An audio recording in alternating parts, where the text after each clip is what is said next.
Зімбір шайы қандай ауруды емдейтінін білесіз бе? Күніне небәрі бір-ақ рет ішсеңіз, мына аурулардан айығасыз. Халық емінде қолданылатын кейбір шөптердің емдік қасиеті медициналық дәрілерден де күшті келеді. Соның бірі зімбір. Құрамы дәрумендер мен минералды заттарға бай бұл өсімдік 1000 түрлі дертке дауа болады. Егер зімбір қосылған шай ішсеңіз, денсаулығыңыз жақсарады. Түрлі аурудың алдын аласыз.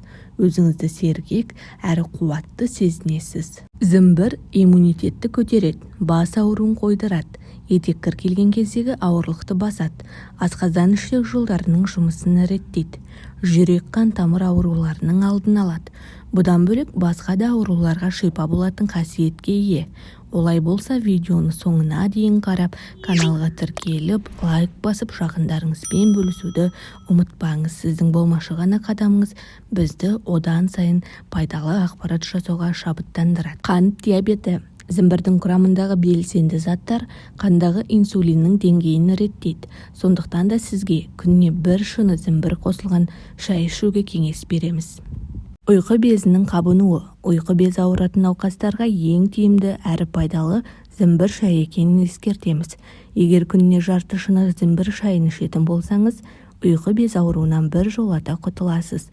Тіпті созылмалы аурулардан да айығасыз. Гастрит. Зімбір шайы асқазан сөлінің өздігінен бөлінуіне ықпал етеді. Нәтижесінде асқазан ауруларының алдын аласыз. Егер асқазан жолдарын түрлі дерттен сақтағыңыз келсе, онда бір шай қасық зімбір тамырының үгіндісін бір стакан қайнаған суға салып, тұндырып қоясыз. Шамамен 15 минуттан соң тұнбаны сүзіп алып, бір стакан сүтпен араластырасыз. Дайын болған емдік шайды аз-аз жұтымнан ішіңіз. Іш қату. Зімбір шайының іш жүргізетін керемет қасиеті бар. Бүгінде көпшілік адамдарды іш қату мазалайды. Өздеріңіз білетіндей, іштің қатуына ең алдымен дұрыс тамақтанбау, әрі суды аз ішу жатады. Егер сіз күніне бір шыны зімбір шайын ішетін болсаңыз, онда дәретке тұрақты түрде барасыз. Әрі ішек өз жұмысын уақытылы жедел түрде жүргізеді. Емдік шайды таңғы немесе түскі астың алдында ішу керек. Егер татымы ұнамаса, лимон немесе бал араластыруға болады. Тұз байлану. Бұл дертке шалдыққандарға қара шай мен кофе ішуге мүлде болмайды. Оның орнына зімбір шайын ішіңіз. Сонда буын ауруларын емдейді. Тұз байлануды болдырмайды. Жалпы ағзаның белсенді жұмыс істеуіне септігін тигізеді. Емді күніне бір рет бір шай қасықтан қабылдау керек. Суық тигенде зімбір шайы бойдағы суықты шығаратын қасиетке ие.